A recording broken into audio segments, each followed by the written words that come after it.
Captain Jack Miller stared at the view screen, unable to believe his eyes. The object floated silently in space, its metallic surface reflecting the distant light of the sun. It definitely wasn't human-made.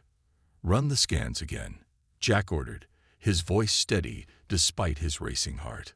Lieutenant Kevin Grant nodded, his fingers moving quickly across the control panel. "Already did, sir. 3 times. It's not one of ours, and it's not debris. The composition includes elements we've never seen before."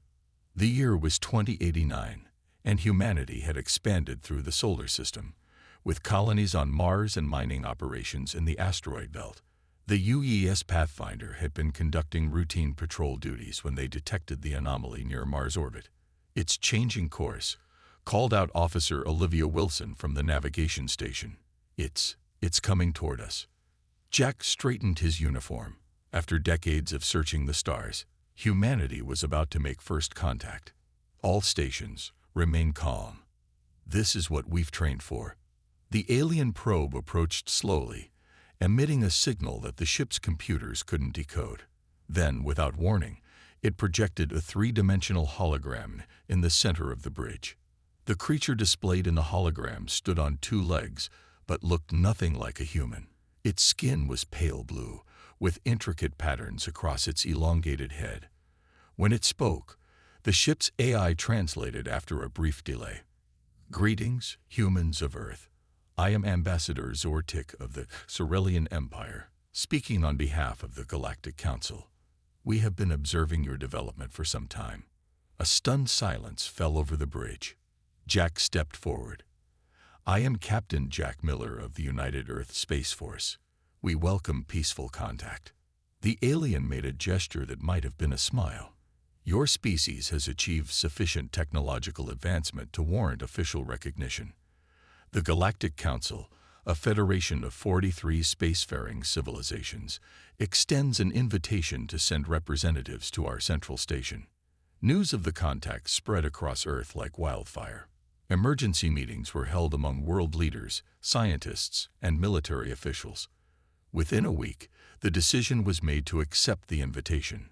Commander Susan Walsh was selected to lead the diplomatic mission. A veteran of space exploration, with a background in international diplomacy, she was the natural choice. Her security chief, Adam Clark, was a former Special Forces operator with a reputation for staying cool under pressure. "I don't like it," Adam said as they inspected the UES Trailblazer, Earth's flagship that would carry them to the meeting point. "We're going in blind." Susan nodded, understanding his concerns. "That's why you're coming along. The Council said we could bring a security detail as long as our weapons are appropriate for ceremonial purposes." Adam frowned, whatever that means. As the preparation continued, a second alien craft arrived in Earth orbit. This one carried representatives from another Council species, the Olfiri.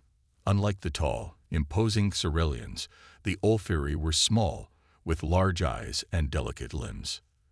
Their representative, a female named Lyanna, requested a private meeting with Susan and Adam.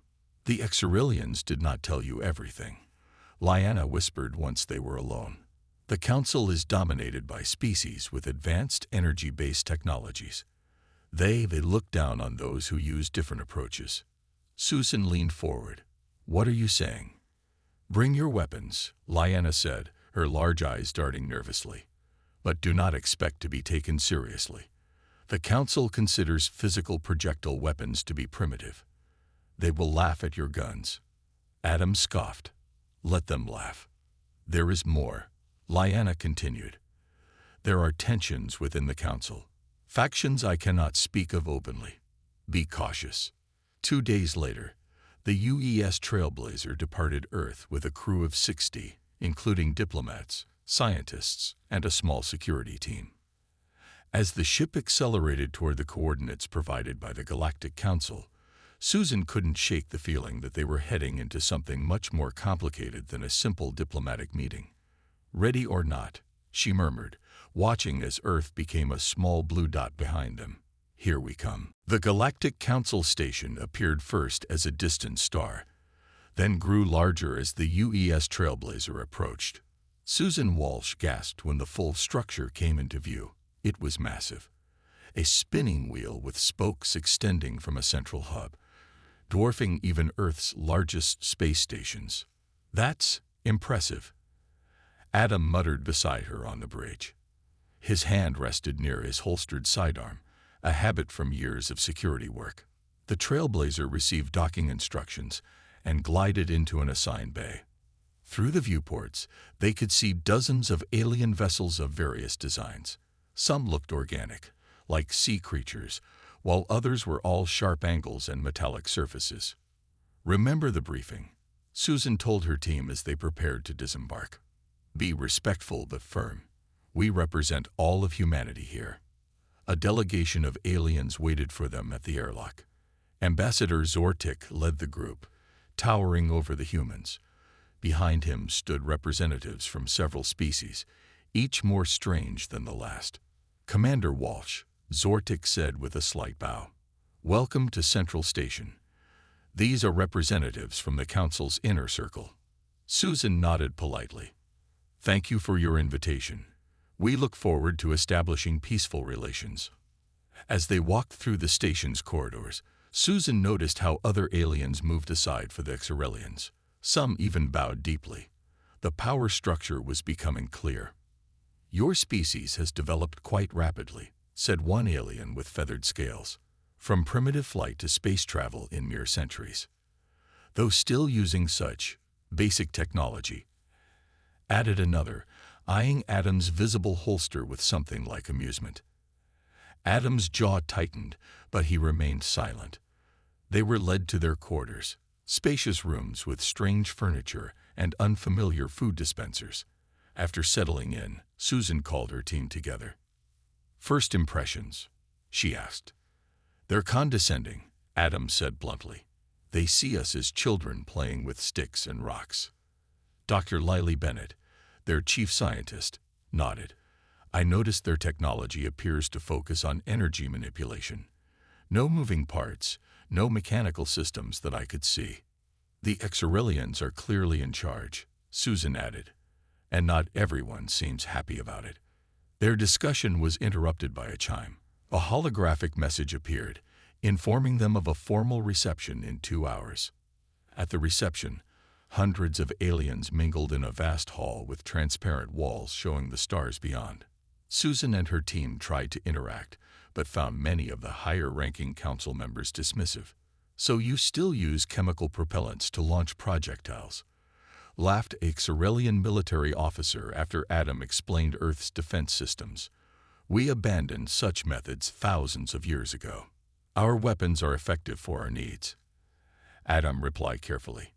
"Of course they are," the officer said patronizingly, "just as a child's toy is sufficient for play." Susan was having a similar experience with the diplomatic contingent. The council members spoke of introducing humans to proper technology and guiding their development. During a quiet moment, Lyanna, the Olfiri who had warned them on Earth, approached Susan. "Tomorrow you will be presented to the High Council," she whispered. "They will require you to surrender your weapons before entering the chamber." "That's standard protocol for diplomatic meetings," Susan replied.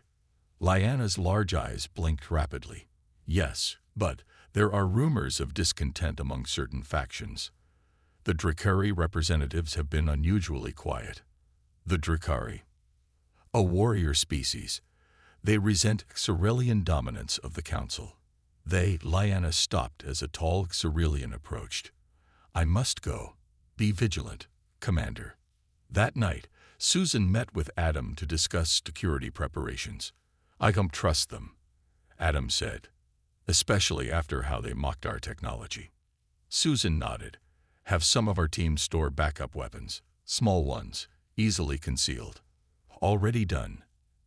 Adam smiled grimly. "They may laugh at our guns, but I have a feeling they've never actually seen what they can do." The High Council chamber was a massive dome, with rings of seats rising in tiers. Thousands of aliens from dozens of species filled the space, their voices creating a background hum.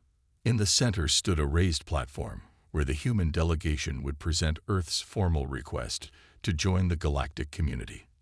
"Weapons must be surrendered here," said a tall Xerelian guard, pointing to a scanning arch at the entrance. Susan nodded to Adam, who reluctantly placed his sidearm in a containment field. The rest of the security team followed suit.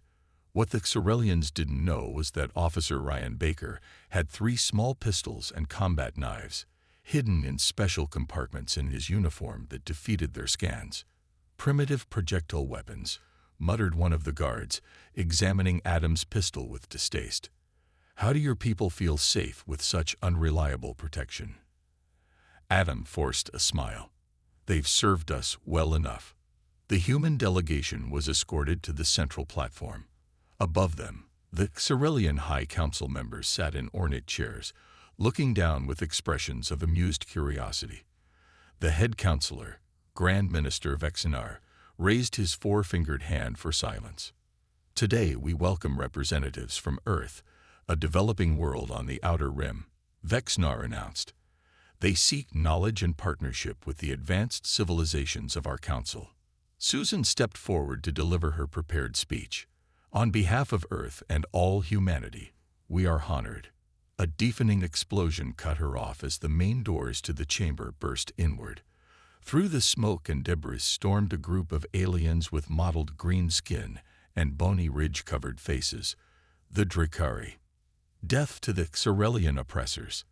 Their leader roared, firing an energy weapon that vaporized 3 council guards instantly. Chaos erupted. Council members scrambled for exits while security forces tried to organize a defense. Energy beams crisscrossed the chamber, leaving scorch marks and destruction. "Get down," Adam yelled, pulling Susan behind a fallen piece of furniture. The human delegation huddled together as battles raged around them.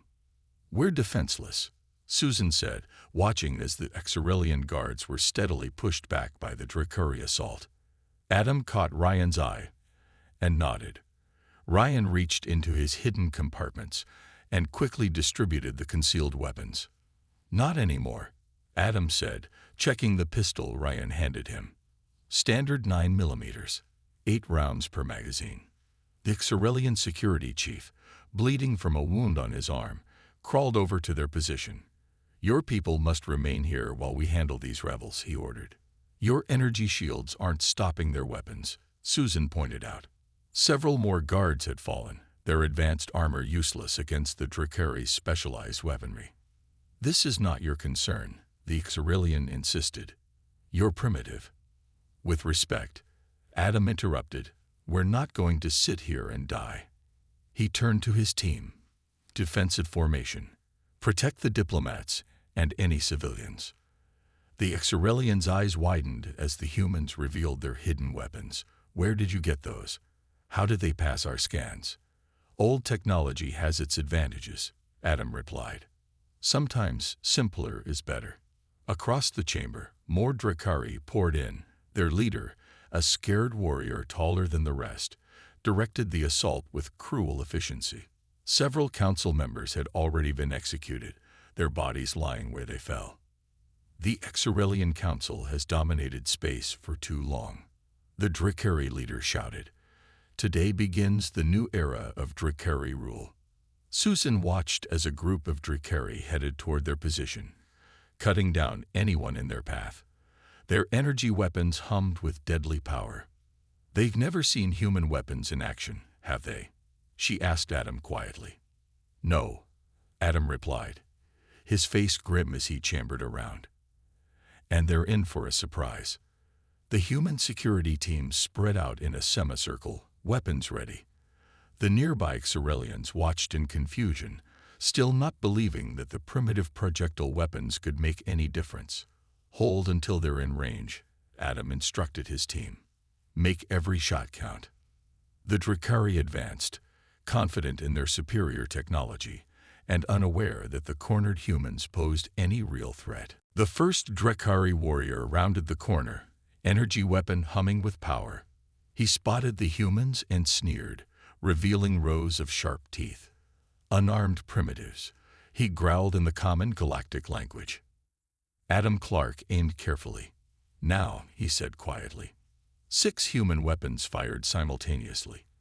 The sound was deafening in the enclosed space, a sharp crack that no one in the chamber except the humans had ever heard before.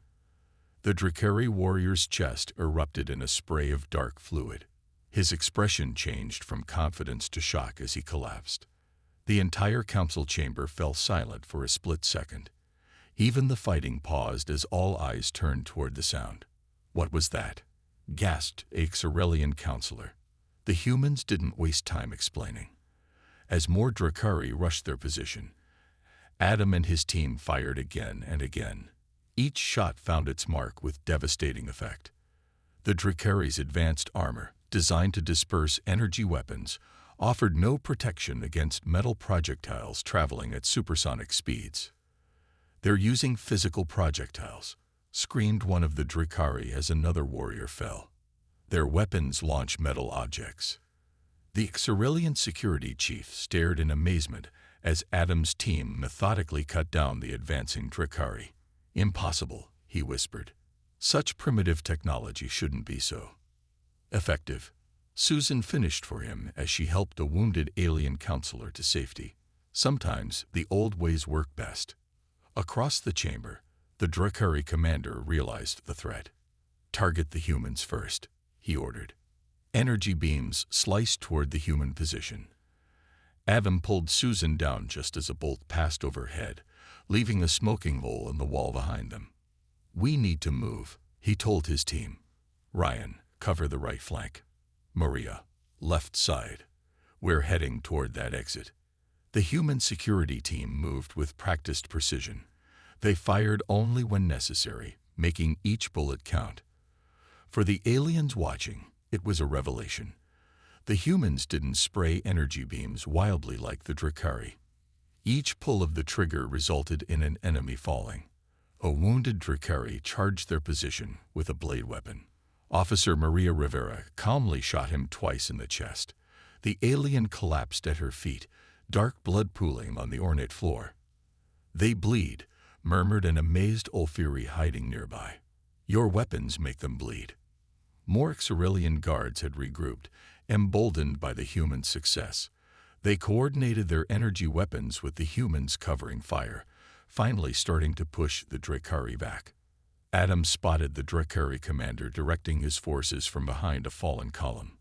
"Susan, if we take out their leader, they might fall back." Susan nodded. "Do it." Adam took careful aim with his pistol. The Drakari leader was nearly 60 meters away, a difficult shot with a handgun. He exhaled slowly, steadied his hand, and fired. The bullet struck the commander in the shoulder, spinning him around. The alien roared in pain and surprise, clutching at the wound with disbelief. "The human hit Kravtor," one of the Drakari shouted, from impossible distance.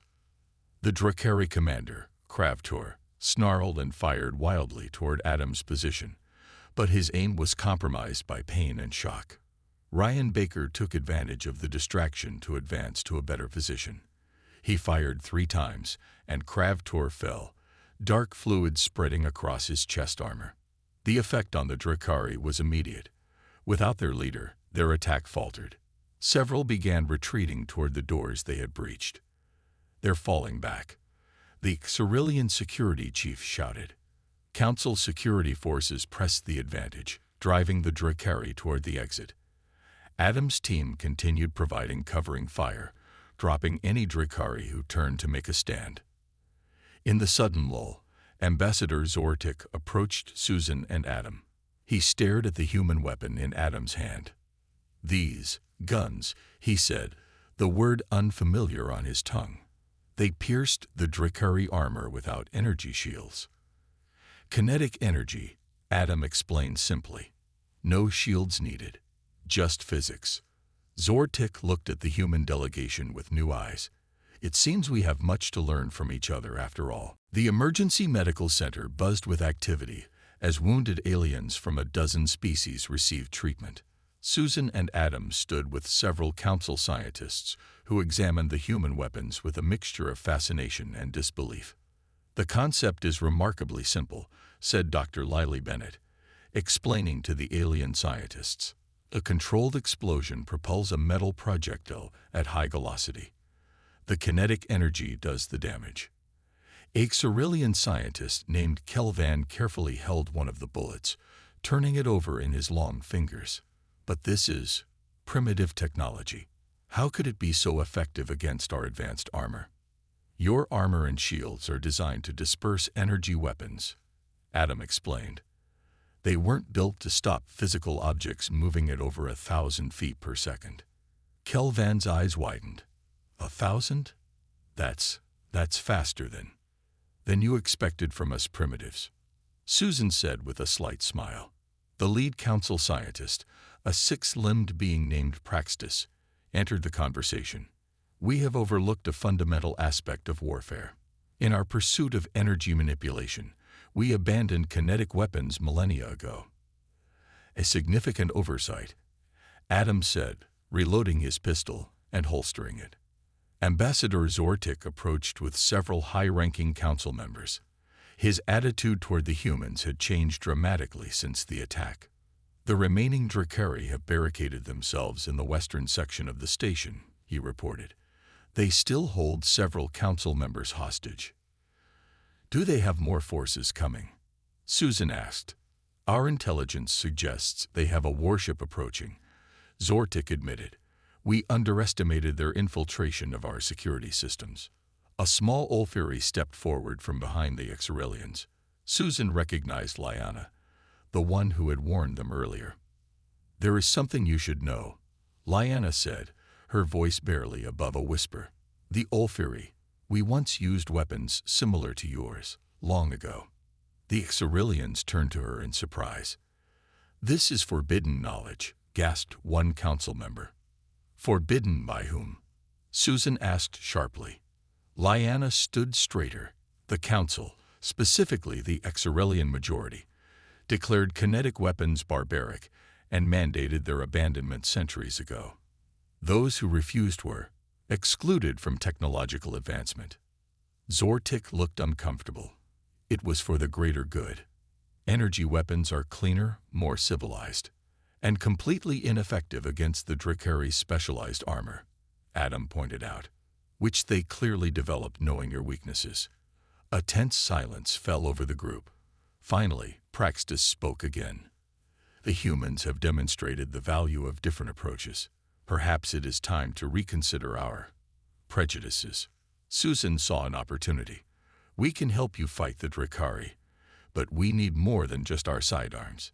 Your ship has more of these weapons, Zortik asked. Standard equipment for a military vessel, Adam confirmed. But we'd need council authorization to bring them aboard the station. The council members exchanged glances. Centuries of technological dogma were being challenged by these newcomers. I believe, said Lyanna carefully, that the Ulfiri may still have some knowledge of kinetic weapon design in our historical archives. If combined with current materials technology, we could create hybrid weapons, Lily finished excitedly. Imagine bullets that could pierce energy shields and deliver an electrical discharge. Impossible, one Xyrillian scientist scoffed, then paused. Isn't it? Before they could continue, alarms blared throughout the station. A communications officer rushed in. The Drakari warship has arrived. They're demanding we surrender the station, or they'll begin executing hostages. How long until they can dock? Zortik demanded. Approximately 2 hours. Our defenses are compromised. Susan looked at Adam, then back to the council members. We have a human saying, necessity is the mother of invention. We have 2 hours to combine your advanced materials with our primitive designs. Can it be done? Praxis asked. Lily grinned. With your fabrication technology and our concepts. Absolutely. Zortik hesitated, then made a decision. I am authorizing full cooperation with the humans. Council Emergency Protocol 7 is now in effect. Lyanna stepped forward. I will contact our historians immediately. And I'll get our weapons specialists from the Trailblazer, Adam added. As the group dispersed to begin work, Susan held back Zortik with a gentle touch on his arm. Ambassador, I need to know. Are there other primitive species you've kept from advancing because of your technological preferences? Zortik couldn't meet her eyes. Perhaps it is time for many changes in the Council, Commander Walsh. Many changes indeed. The Council Station's largest manufacturing facility hummed with frantic activity. Humans worked alongside aliens, combining Earth's primitive weapon designs with advanced galactic materials. The air smelled of hot metal and strange chemicals. The composite we're using for the barrels is 10 times stronger than Earth steel, Lily explained to Susan as they observed the production line. It can handle much higher pressures.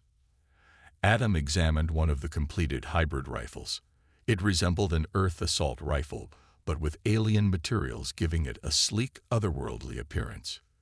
Weight's good. Balance is perfect. The ammunition is where the real breakthrough happened, said Lyanna, holding up a strange bullet. The core is a dense metal alloy our people used centuries ago. The outer shell contains a compressed energy charge that releases on impact. Ryan Baker fired one of the new weapons at a test target. The bullet tore through an energy shield and the armor behind it, then released a blue electrical discharge that spread across the surface. It works, Ryan shouted. The kinetic impact penetrates, then the energy discharge disrupts their systems. Zortik watched with mixed emotions. In one day, you humans have changed weapons technology more than we have in 5 centuries. Don't feel bad, Susan said. You were so focused on energy advancement that you forgot the basics. It happens to every civilization. The station shook as a distant explosion rumbled through the structure. The Drakari ship has docked, reported a Xerelian officer. They're cutting through our outer defenses. Adam distributed the new weapons to his team and the alien security forces. Remember, these hit harder than standard Earth rifles. Single shots, careful aim. We've received a transmission from Earth, announced a communications officer. Captain Miller is approaching with 3 human vessels. ETA 20 minutes. Susan smiled. Jack always had good timing. 20 minutes may be too late, Zortik warned. The Drakari are already advancing through the lower levels. Lyanna stepped forward, now wearing battle armor that looked ancient compared to the Xerelians' sleek suits. I can lead a team through the maintenance tunnels. We can ambush them from behind. I'll go with you, Adam volunteered. Susan nodded. Take Ryan and Maria. I'll coordinate with the main defense force. As the teams deployed, Lyanna led Adam and his officers into narrow passages that wound through the station's infrastructure. The small Ulfiri moved with surprising confidence. Your people really do remember the old ways of fighting, Adam observed as they crawled through a tight section. Some knowledge is too valuable to forget, even when forbidden, Lyanna replied. My grandmother was a historian who preserved our military traditions in secret. They emerged behind the Drakari advance force, catching them completely by surprise. The new hybrid weapons performed beyond expectations. The bullets pierced the Drakari armor, and the energy discharge disabled their weapon systems. What is this technology? Screamed a Drakari commander as his soldiers fell around him. A lesson in humility, Lyanna answered, firing another shot. Meanwhile, Susan coordinated the main defense. The Council forces, now armed with the new weapons, were holding their ground. But more Drakari kept coming from their ship. We need to cut them off at the source, Susan told Zortik. If we can reach their ship, we can stop the flow of reinforcements. Before they could formulate a plan, the station shook again. But this time, it wasn't from Drakari weapons. Human vessels have engaged the Drakari ship, shouted a Xerelian officer. On the main screen, 3 Earth ships maneuvered around the larger Drakari vessel. They fired projectile weapons, railguns, and missile systems that the Drakari shields couldn't stop. This is Captain Jack Miller of the UES Defender, came a voice over the comm system. Heard you folks could use some help. Perfect timing, Jack, Susan replied. The Drakari ship is your primary target. Already on it. We brought some toys from Earth that these folks haven't seen yet. The screen showed a barrage of missiles striking the Drakari ship. Unlike energy weapons that the ship could absorb or deflect, these physical projectiles tore through their defenses. Inside the station, the Drakari forces realized their ship was under attack. Some began to retreat. "Press the advantage," Adam called over the comm. "They're falling back to their ship." The combined forces of humans and Council allies pushed forward, driving the Drakari back corridor by corridor. The new hybrid weapons proved devastatingly effective. Interesting how quickly primitive became revolutionary, Lyanna remarked to Adam as they advanced. Adam nodded. Sometimes, the oldest solutions are the best ones. The Galactic Council reconvened 3 days after the Drakari attack. The Grand Chamber, still showing signs of battle damage, was packed with representatives from all 43 member species. This time, the humans sat not on the presentation floor, but in honored seats near the Council leadership. Grand Minister Vexenar, who had survived the attack with minor injuries, called the emergency session to order. "We gather today to acknowledge a truth that many of us had forgotten," Vexenar began, his voice carrying throughout the chamber. "Progress does not always mean abandoning the past." Susan Walsh sat beside Captain Jack Miller, who had arrived with reinforcements just in time to help defeat the Drakari forces. Adam Clark and his security team stood at attention nearby, their actions during the battle now legendary among Council species. The human delegation, initially dismissed as technological primitives, saved countless lives through their unique approach to weaponry. Vexenar continued, "Their kinetic weapons, these guns, proved effective where our energy weapons failed." Murmurs spread through the assembly. Some species nodded in agreement, while others still seemed uncomfortable with the implications. "Therefore, I propose that Earth be granted special status within the Galactic Council," Vexenar announced. "Not as a junior member, but as equals with unique contributions to offer." Ambassador Zortik stood next to address the gathering. His attitude toward the humans had transformed completely. "I was among those who viewed human technology as primitive," he admitted. "I was wrong. The Drakari nearly destroyed us because we had become blind to alternatives. The humans reminded us that different does not mean inferior." Susan was called forward to speak.